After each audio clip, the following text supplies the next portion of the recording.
Welcome to the Wellness That Fits podcast, where we help busy moms eat well, restore energy, and clear brain fog without sacrificing family time or your sanity. I'm Cassie Groeschl, registered dietitian and mom of 3. I believe wellness should fit your real life, not the other way around. If you're tired of complicated wellness trends and want simple, sustainable strategies for meal prep, holistic nutrition, and time-saving routines, you're in the right place. Let's jump in. Welcome back to the Wellness That Fits podcast.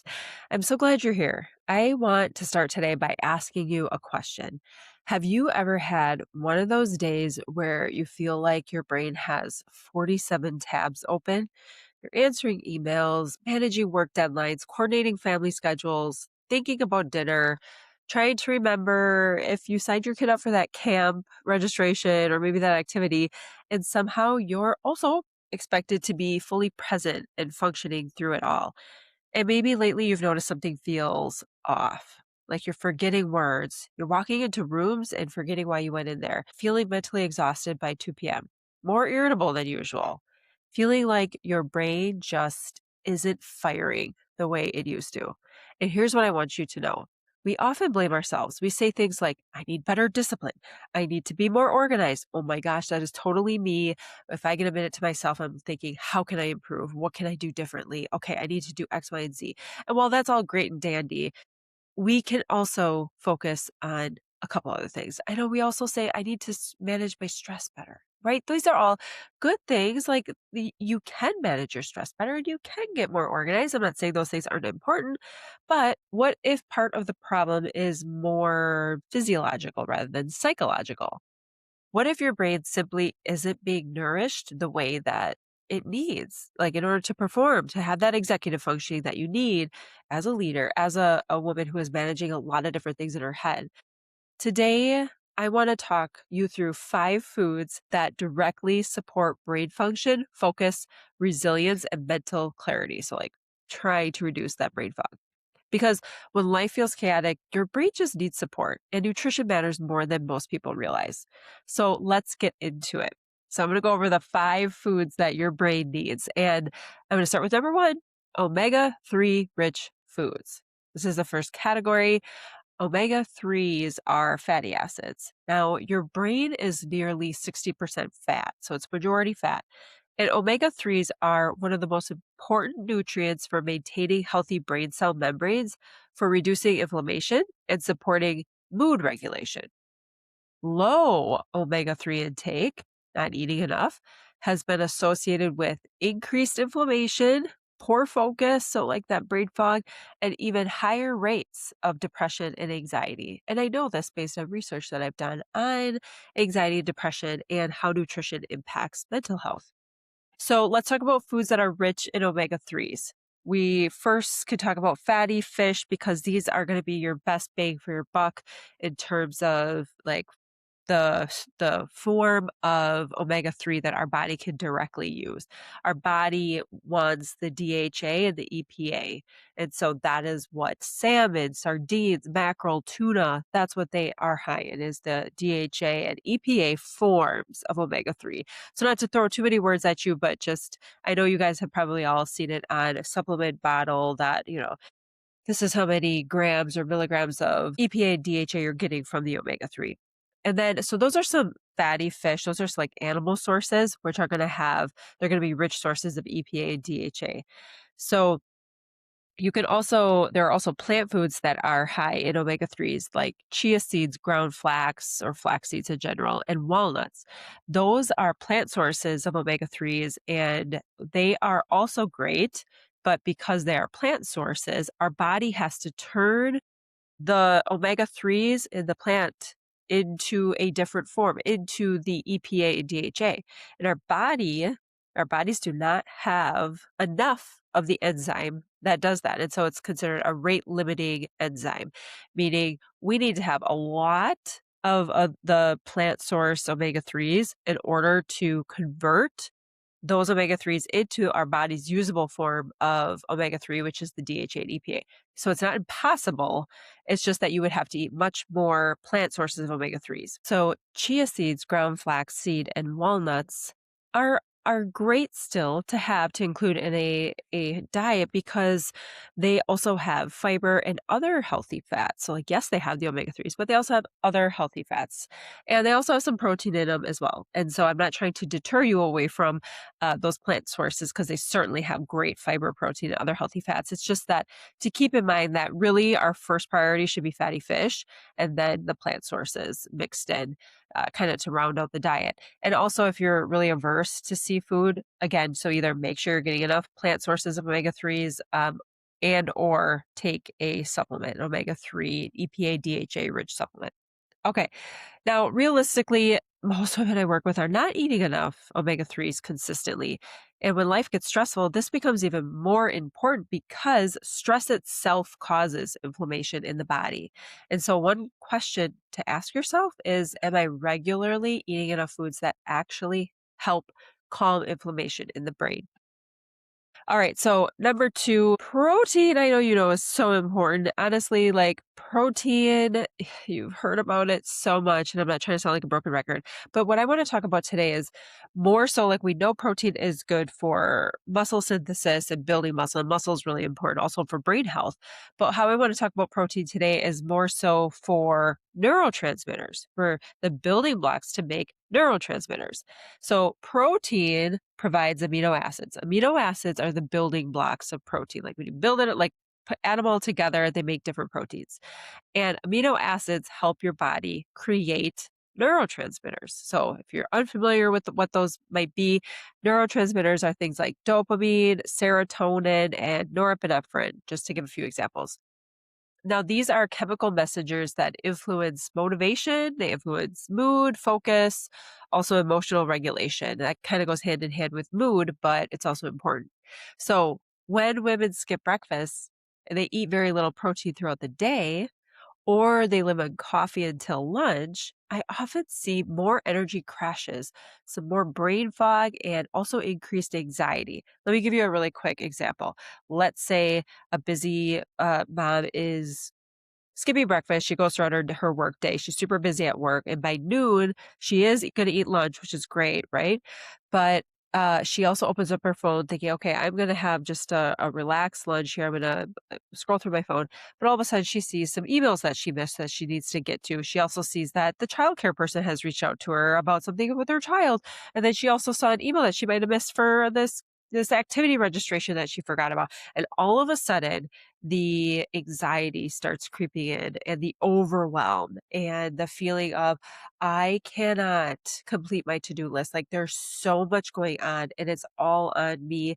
And all of a sudden by lunch, if you haven't had any protein, fiber, healthy fats to help manage your blood sugar, when you're in that blood sugar crash already and then the anxiety creeps in, it just makes the effect so much worse. And so it's really important, especially if you're prone to anxiety and overwhelm.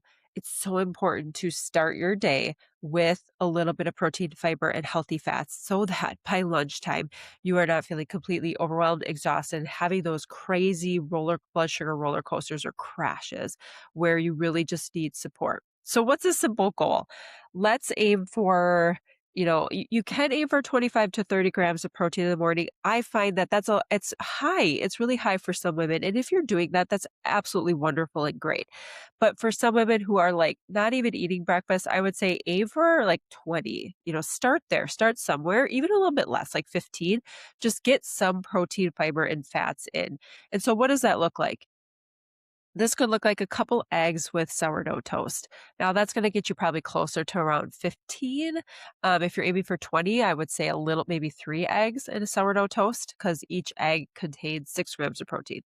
Another idea, some Greek yogurt with berries. And every Greek yogurt kind of varies in the protein content. So I would say take a look at what your Greek yogurt contains. Another idea, smoothie with protein powder. Now, if you really don't like protein powders, because I've heard a few women are just like really don't want to go that route, I would say try adding in white beans, either cannellini beans or small white beans, because those provide a good amount of protein. And then if you combine it with Greek yogurt, that's a really great combination of probiotic, prebiotic fibers, prebiotic fibers, and also the probiotics in the yogurt. And it's a great gut friendly food for your stomach early in the morning. So you could try that. I've made smoothies with white beans. You can hardly taste it. It's great. I mean, just put some other berries and some delicious ingredients in there, and it's good to go. Some other ideas, cottage cheese. You can even do leftovers for dinner, like whatever you have left over from the night before, if it's high in protein.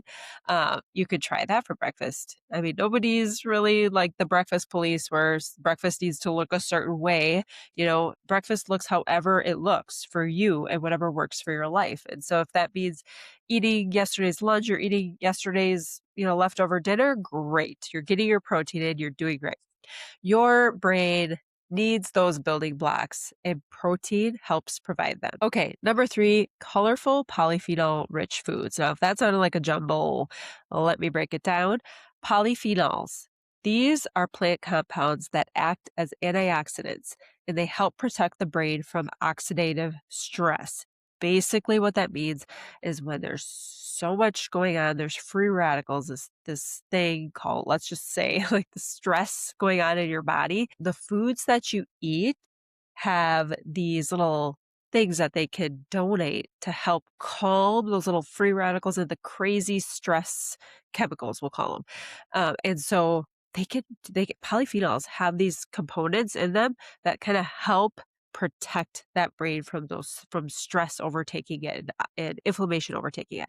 So think of oxidative stress as like wear and tear happening inside the body, and chronic stress where you're constantly on, you're constantly activated, you have not like calmed your body down throughout the day.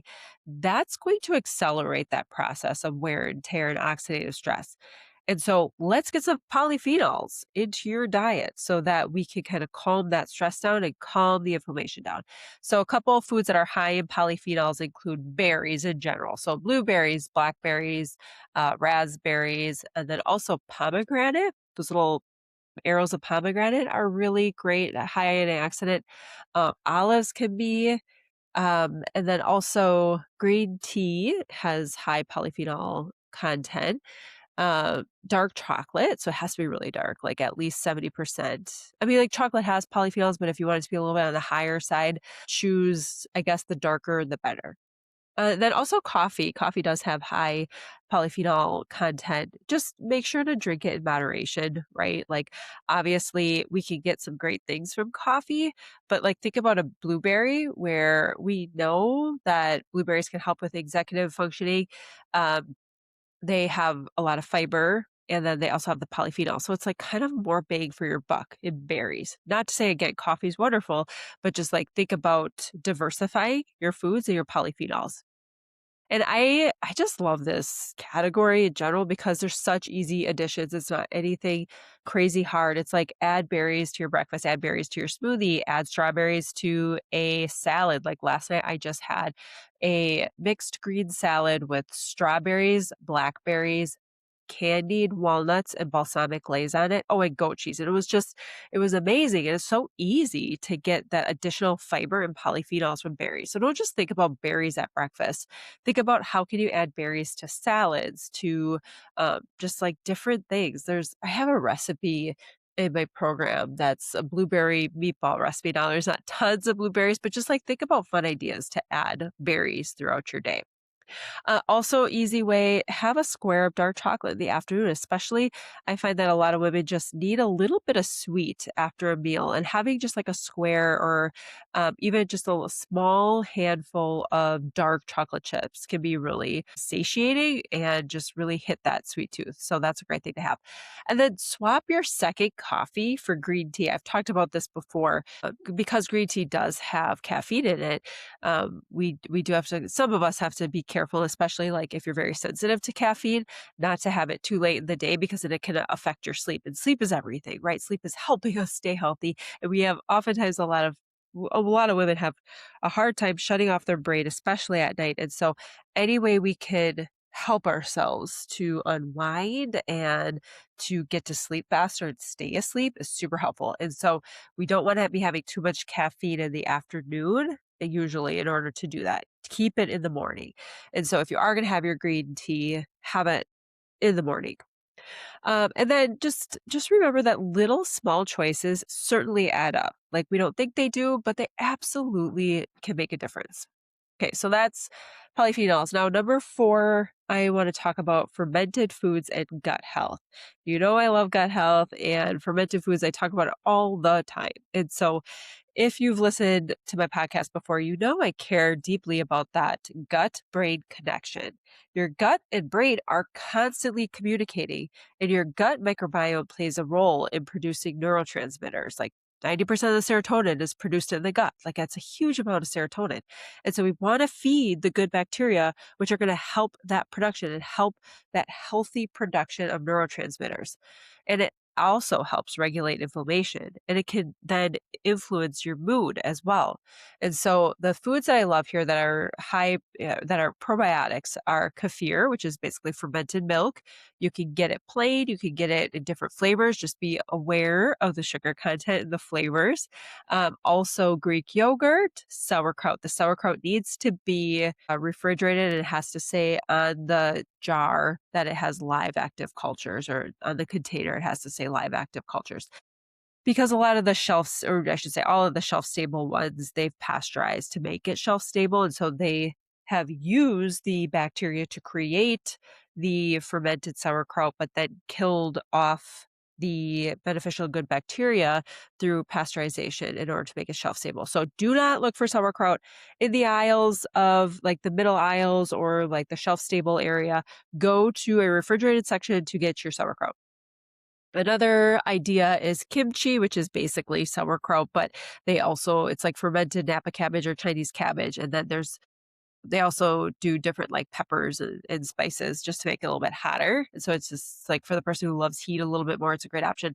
Kombucha is another great option that is fermented tea leaves. So a great beverage. Again, be wary with sugar content in some of those. And then also cottage cheese. Now, most cottage cheeses are pasteurized. And so they use bacteria to ferment the milk to then create cottage cheese. Then they kill it off basically by pasteurizing it, which is a high heat process that they use to kill off any bacteria. And so most cottage cheese, even though it is refrigerated, it's in the refrigerated section, of course, it's dairy, most of them do not have live active cultures. So make sure you're looking for a brand that has live active cultures. A good culture is one brand of cottage cheese that does have the live active cultures in it. Now, those are just some ideas, right? Kefir, Greek yogurt, sauerkraut, kimchi, kombucha, cottage cheese. Little simple additions like this, it doesn't mean you need to overhaul your entire diet. Like literally introduce one fermented food consistently. That can make a difference over time. Like I've talked about diversity, plant diversity, but also think about gut-friendly foods and those probiotics as diversity as well. And now I'm not really going to get into it. I just want to make a quick mention of probiotic supplements. Now, I've gone into probiotics in another episode, but I do just want to really quick mention that probiotic in a supplement form, there's a lot of different types. And there are some species that have been shown to be helpful in certain symptoms, right? So like managing diarrhea after antibiotics and other things.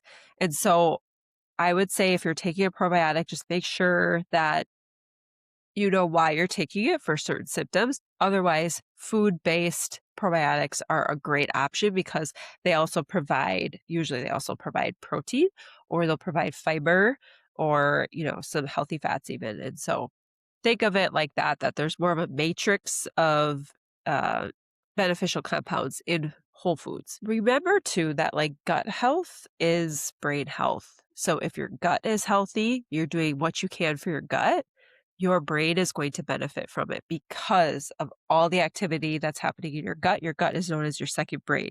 And so all that activity and the neurotransmitters that are made in your gut that travel to your brain, they cross the blood-brain barrier, that is all impacting it. So healthy gut, healthy brain. Think of it like that. Okay, number 5, stable carbs for mental energy. Okay, so I know carbs have been demonized for years and years. They still are.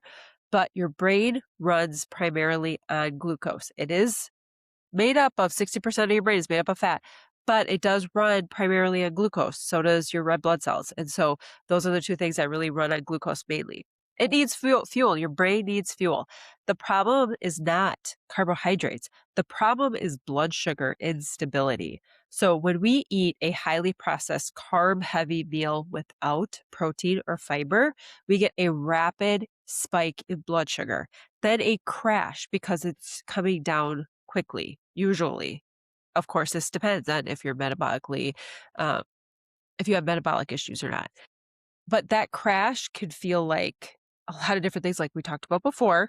It can feel like fatigue. It can feel like more anxiety, possibly. It can feel like irritability, shakiness, cravings for sugary foods, and also an inability to focus. So instead, focus on stable carbohydrates like whole grain products. Doesn't need to be gluten containing. It can be oats, it can be quinoa, it can be brown rice.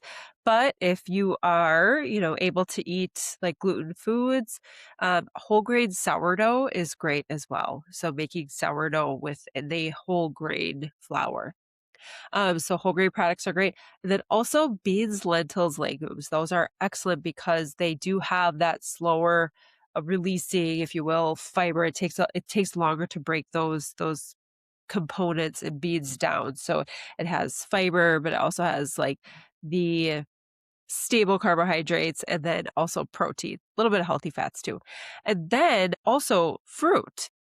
And when I talk about fruit, there's a little preface to it because some fruit obviously can spike your blood sugar more than others. Some just is more of like a steady release, or a steady, more stable increase, or just a slight increase. So things that would just like be a slight increase might be berries, or like think of foods that have more fiber in it. Okay, so like berries, pears, and then other fruit with the skins on. So if you're going to have an apple, just make sure to have an apple with the skin on.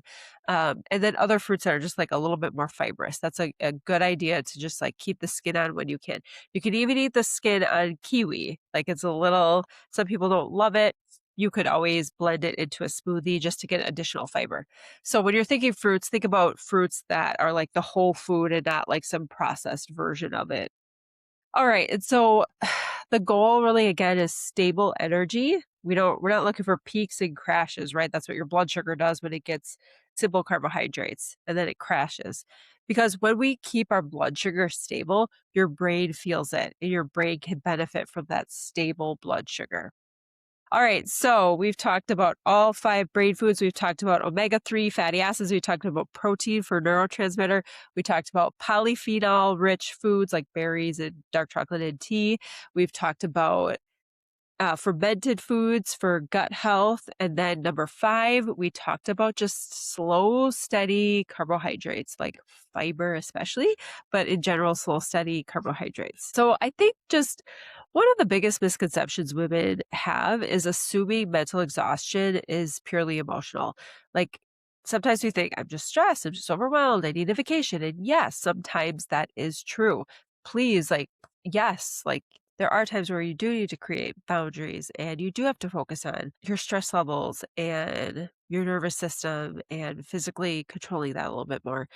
But we can't ignore the fact that nutrition directly impacts how resilient our brain is under stress, especially for women who are high achievers and who have more decision fatigue and mental overload and constant stress and chronic stress that is just depleting their brain. And when you're moving from task to task and doing work and then answering this email and then answering this text around family, like all of these task switching things can easily drain our brains. And so when women like us need more brain power, these are the 5 foods that I suggest leading on even more or including in your eating pattern. So women, who are leading teams, running businesses, managing households, they're showing up for everyone else. If you feel mentally fried lately, ask yourself this question. Am I actually nourishing the organ that is carrying me through the day, because your brain is doing a lot for you and it deserves support too. So thank you so much for listening to today's episode of the Wellness That Fits podcast. And if this episode resonated with you, share it with another woman who might need this reminder. And I'll see you next week. Thanks so much for tuning in to today's episode of the Wellness That Fits podcast. I hope you walk away with simple, doable steps you can put into practice right away. If you loved this episode, it would mean the world if you subscribed, left a review, or shared it with another busy mom who could use some encouragement. Until next time, friends, keep creating wellness that fits your life.